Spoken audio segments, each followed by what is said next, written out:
Sam got recognized yesterday. Yeah, he's been here for about 4 months now, and he has become a big part of the show. So I'm glad you got to go out there and meet a lot of, because we had a ton of people out there yesterday. Do you think there's people that we work with in this building, not necessarily even at the station, but do you think there's people that don't like being recognized out in public?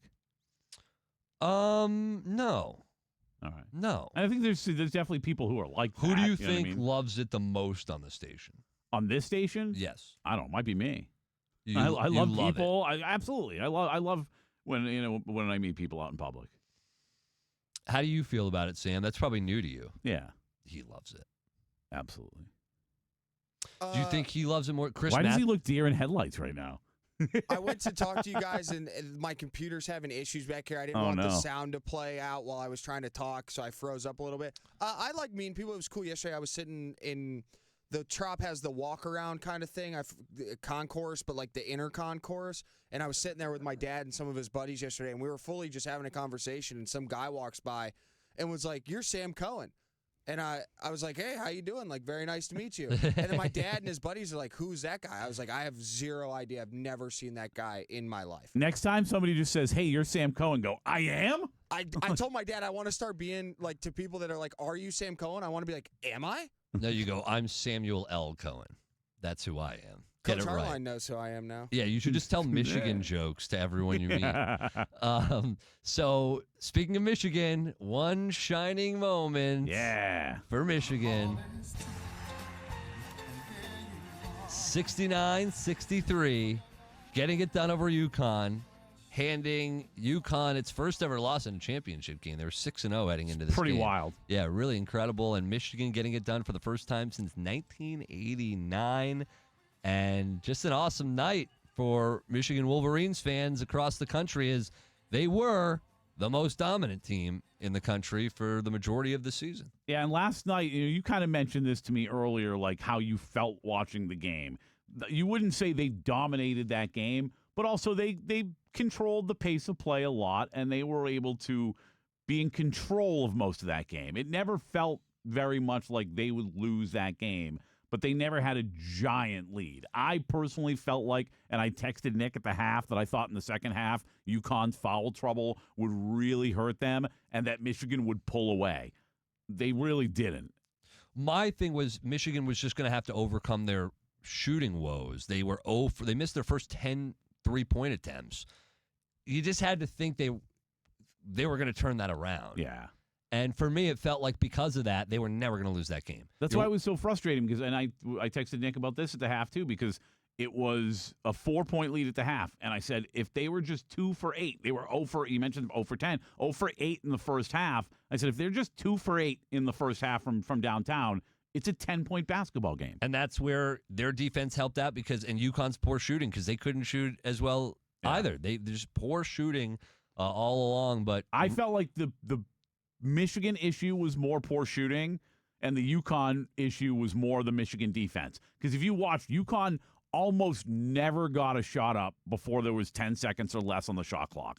They were having trouble finding the open looks, whereas Michigan was just having trouble knocking down the open looks. But when you look at the last 2 championships, Walter Clayton Jr., now in the NBA, what he did for Florida last year, and what Cadeau did yesterday so good for Michigan, that's throughout the tournament.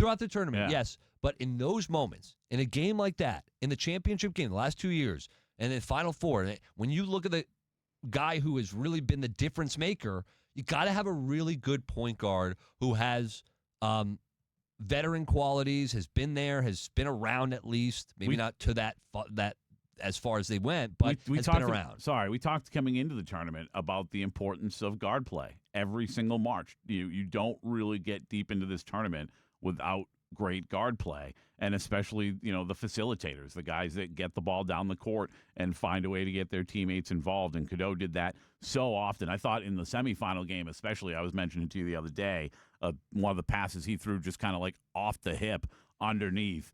And the job that Mara did to get the ball deep in the paint and just put it right back up, sometimes without even going back down to the floor. Like, they did an unbelievable, not so much last night, but throughout the tournament, did an unbelievable job of just scoring in the post where you don't see that as much today. So congratulations to the Michigan Wolverines. And it wasn't fully chalk, but Michigan being, a top team. 1 seed, yeah. 1 seed. Arizona, they had to take and beat the 1 seed to get there. And once Michigan, it felt like that was the final matchup. Agreed. But the game yesterday was way more interesting than that Arizona-Michigan Way game. closer. Way closer. And that's why I thought Michigan was going to roll again yesterday. And we talk about the importance of Cadeau. You know who else, for a guy that he was never going to be one of the first guys you'd mention when it came to scoring for Michigan, or even in general, because what Mara did, what Lendenberg did, like those are guys you were looked to dominating the games. But a guy who played with a lot of energy and made a lot of big plays, especially defensively and on the boards. Roddy Gale was one of my favorite players for Michigan. Like, for a guy that's coming off the bench for you, like he's I don't want to compare him to Charles Oakley because not similar players, right? But that kind of effort level, that kind of energy on the court. Relentless. Yes. And that's what Oakley's, for some reason, the guy that always comes to mind for me when I think relentless That's a basketball relentless player. guy. And Marcus Smart is kind of like that. Yep. Like, I loved everything we got from Roddy Gale, or Michigan got from Roddy Gale, throughout the tournament. The Big Ten. Greatest conference in college sports. Indiana wins the college football playoff. Michigan wins the men's basketball title. Who won the women's? UCLA won the women's. It's so weird So to think of them as a Big Ten, but they are. The hat trick hasn't been done since 2007. Big Ten, Big Ten, Big Ten coming up. Sammy, stats. Do you have any stats for us? Fun fact, UConn had more Michigan recruits in their starting lineup last night than Michigan did. Terrace Reed That's Jr. wild. started his career at Michigan and then transferred over to UConn. He's actually played for both UConn and Michigan in his career, who have won 3 of the last 4 national championships, and he has 0 on his ring. Well, also Michigan last night, the first team, and this is an example, I think, of where they said it during the game last night. The first team, they certainly won't be the last team, but this is an example of what the transfer portal means in today's game. The first team in the history of college basketball for all 5 starters to be transfers. All 5 of the starters this year were transfers for Michigan. So, and like they said last night, it will not be the last time we see that. Yeah, but we'll see more of that. Unless things change in college athletics where you can only do the one transfer and you can't transfer after that anymore. Do you think that's going to happen? We got an executive order for it. I hope it happens. I think it changes. I think it puts things back into balance. Do you not? Things are out of balance. I agree. I'm out of balance. I agree.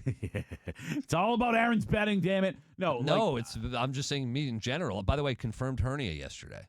Wow. Yeah, so I've Do you have broken, surgery? I'm going to have to get scheduled? surgery. Do you Broken. have it scheduled? No, I have to go see a specialist now and decide if I have to wait until after my golf trip to get the hernia or if I have to get it removed now. You mean have to or can wait until after your turn? Sure. Your trip.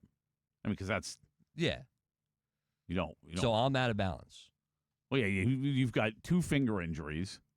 all Two right? broken fingers, or He's broken got- finger, 2 spots. And then you nicked one of your fingers yesterday. You were bleeding. Yeah, well, it's, On the- yeah, on the actually, this opposite one, hand. I can't put my hand in my pocket now because it hurts, and it sucks. Really sucks. And then on top of that, yesterday I go to the doctor and I got a massive hernia. Is it massive, really? Or Massive. really? Yes, the doctor looked at it and was like, "Whoa!" Swear that was the sound. Whoa! Is this thing popped out? Yeah, It's out. it's out. All right. Oh yeah, you You want to got see it? you got an Audi. I don't know. How low is it? Oh, how low can you go? No, it's pretty low. Then I don't want to see it. No, it's not like you won't see it, but you'll see it. No, I'm confused. You know what? Well, No. You won't see like it, but you'll see it. You'll see the hernia. You won't see the other thing. All right. That's because that's what I like. The hernia, I'd be fine with seeing. The rest, I don't. Yeah, you're not going to see the other I stuff. don't worry. want to see a lot of it.